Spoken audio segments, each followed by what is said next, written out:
आज का दिन भी वही था। सैलरी का दिन। फोन पर मैसेज आया, 50,000 क्रेडिटेड टू योर अकाउंट। और ऑनेस्टली उस एक सेकंड के लिए दिल में एक अजीब सी राहत आई, जैसे सब ठीक है, जैसे अब इस महीने कोई टेंशन नहीं होगी। लेकिन फिर कुछ घंटों बाद ही रियलिटी धीरे धीरे सामने आने लगती है। यूपीआई नोटिफिकेशंस, 1,200 रुपए डेबिटेड, 2,499 रुपए डेबिटेड, 799 रुपए डेबिटेड। और पता ही नहीं चलता कब वो 50,000 रुपए 40,000 रुपए बन जाता है, फिर 25,000 रुपए, और महीने के एंड तक 2,300 रुपए। और फिर वही सवाल, पैसे गए कहां? आपने भी कभी यह महसूस किया है कि आप मेहनत करते हो, अर्न भी करते हो, लेकिन महीने के एंड तक कुछ बचता ही नहीं? अब इमेजिन करो, दो लोग हैं, दोनों 50,000 रुपए कमाते हैं। एक महीने के आखिरी हफ्ते में स्ट्रेस रहता है, दूसरा सरप्राइजिंगली काम रहता है। क्यों? क्या वो ज्यादा लकी है, ज्यादा इंटेलिजेंट है, या बस कुछ ऐसा जानता है जो हम नहीं जानते? और ऑनेस्टली मैं काफी टाइम से इस चीज के बारे में सोचता रहता हूं। पैसा और इंसानों का बिहेवियर, ये दोनों कैसे जुड़ते हैं? क्यों कुछ लोग सैम इनकम के बावजूद हमेशा स्ट्रगल करते हैं, और कुछ लोग धीरे धीरे वेल्थ बिल्ड कर लेते हैं? और जितना मैंने ऑब्जर्व किया है उतना ही ये साफ हुआ है, 50,000 रुपए कमाने वाला और 50,000 रुपए सेव करने वाला इंसान एक ही दुनिया में नहीं रहते। उनकी सोच अलग होती है, उनकी प्रायोरिटीज अलग होती है, और सबसे शॉकिंग बात, उनका पैसे को देखने का नजरिया अलग होता है। और आज हम उसी फर्क को समझने वाले हैं, क्योंकि ये सिर्फ पैसे की बात नहीं है, ये माइंडसेट की बात है। सबसे पहला फर्क इनकम और कंट्रोल का है। देखो, हम सबको बचपन से यही सिखाया गया है, ज्यादा कमाओ, लाइफ सेट हो जाएगी। और ऑनेस्टली ये सुनने में सही लगता है, लेकिन रियलिटी थोड़ी अलग है। अगर आप 50,000 रुपए कमाते हो और पूरा पैसा खर्च कर देते हो, तो टेक्निकली आप रिच नहीं हो, आप बस बिजी हो। क्योंकि पैसा आपके पास आता है और चला जाता है, लेकिन जो इंसान 50,000 रुपए सेव करता है, वो पैसा आने से पहले ही डिसाइड कर चुका होता है कि उसका पैसा कहाँ जाएगा। ये बहुत सटल फर्क है, लेकिन यही गेम बदल देता है। मैं एक दोस्त को जानता हूं, हर महीने अच्छी सैलरी आती थी उसकी, लेकिन हर महीने एंड में वही डायलॉग, यार इस बार थोड़ा ओवरस्पेंड हो गया। और फनी बात, ये इस बार हर महीने होता था। तो एक पॉइंट के बाद आपको समझ आ जाता है, ये एक्सीडेंट नहीं है, ये पैटर्न है। और जब तक पैटर्न नहीं बदलेगा, रिजल्ट नहीं बदलेगा। दूसरा फर्क लाइफस्टाइल इन्फ्लेशन और लाइफस्टाइल डिजाइन का है। जैसे ही इनकम बढ़ती है, हमारा लाइफस्टाइल भी अपग्रेड हो जाता है। पहले 100 रुपए की कॉफी, अब 250 रुपए की। पहले ऑटो, अब कैब। पहले एक सब्सक्रिप्शन, अब 4। और ये सब धीरे धीरे होता है, इतना धीरे कि हमें पता भी नहीं चलता। इसे कहते हैं लाइफस्टाइल इन्फ्लेशन। और ऑनेस्टली इसमें कुछ गलत नहीं है। गलती तब होती है जब हम ये नहीं डिसाइड करते कि हमें क्या चाहिए, बल्कि दुनिया डिसाइड करती है। 50,000 रुपए कमाने वाला इंसान अक्सर सोचता है, मैं अर्न करता हूं तो डिजर्व भी करता हूं। और वो गलत नहीं है, लेकिन इनकम्प्लीट है। 50,000 रुपए सेव करने वाला इंसान भी एंजॉय करता है, लेकिन वो चूज करता है। वो हर चीज अफोर्ड कर सकता है, लेकिन हर चीज खरीदता नहीं है। उसके पास क्लैरिटी होती है कि कौन सी चीज उसकी लाइफ में वैल्यू ऐड कर रही है और कौन सी बस मोमेंटरी खुशी दे रही है। तीसरा फर्क शॉर्ट टर्म हैप्पीनेस और लॉन्ग टर्म फ्रीडम का है। अब ऑनेस्टली बताओ, कितनी बार आपने कुछ खरीदा और कुछ दिन बाद उसका एक्साइटमेंट खत्म हो गया? नया फोन, नए शूज, एक फैंसी डिनर, शुरू में बहुत अच्छा लगता है, फिर नॉर्मल। 50,000 रुपए कमाने वाला इंसान अक्सर इस शॉर्ट टर्म हैप्पीनेस के पीछे भागता है, आज एंजॉय करो, कल देखा जाएगा। और हाँ, सुनने में ये कूल लगता है, लेकिन 50,000 रुपए सेव करने वाला इंसान थोड़ा अलग सोचता है। वो पूछता है, क्या ये 3,000 रुपए मुझे 3 साल बाद भी खुश करेगा, या बस 3 दिन के लिए?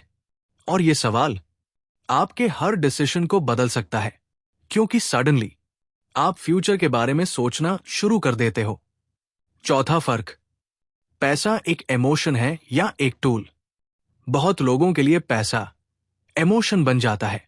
Stress, guilt, excitement, fear. और जब पैसा इमोशन बन जाता है तो डिसीजंस लॉजिकल नहीं रहते।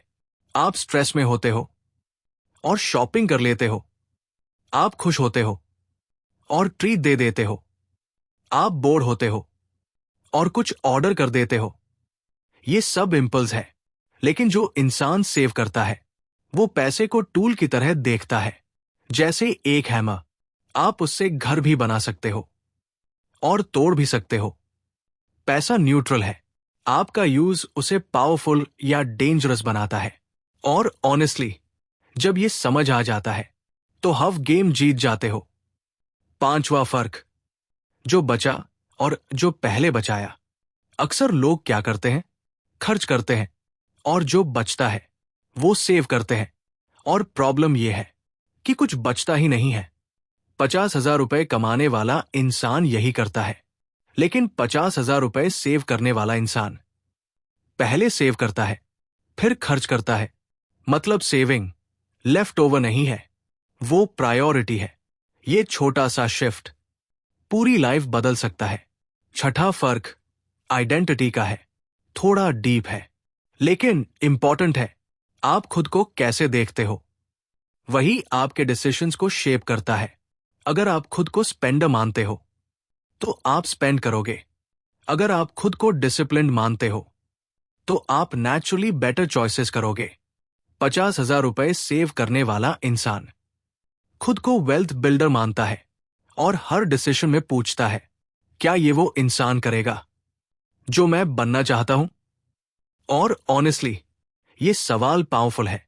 सातवां फर्क इनविजिबल कॉस्ट। हर 1,000 रुपए जो आप आज खर्च करते हो वो फ्यूचर में कितना बन सकता था?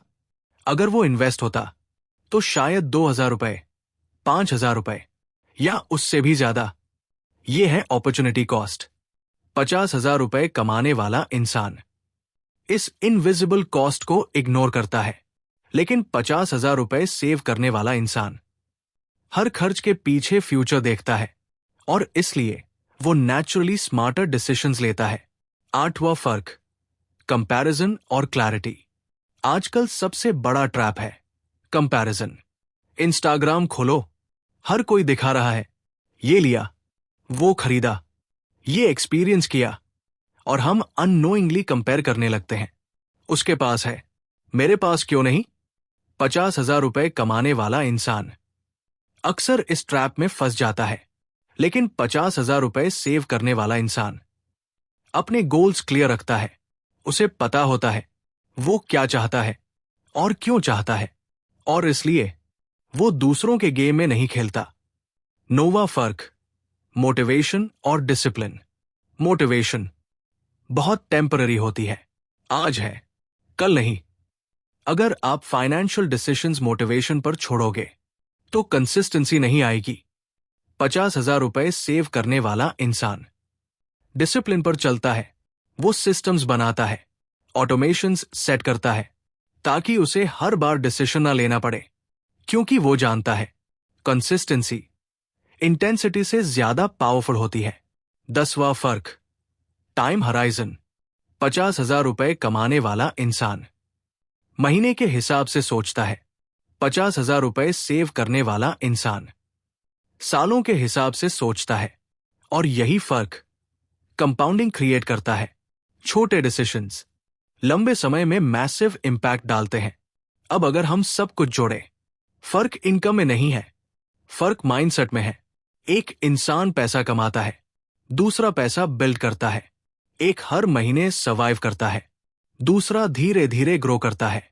और ऑनेस्टली, ये ओवरनाइट नहीं बदलता, ये छोटे छोटे डिसीजन से बदलता है। हर बार जब आप कॉन्शियसली चूज करते हो थोड़ा कम स्पेंड करना, थोड़ा ज्यादा सेव करना, थोड़ा बेटर सोचना, तो धीरे धीरे आपकी पूरी फाइनेंशियल आइडेंटिटी बदलने लगती है।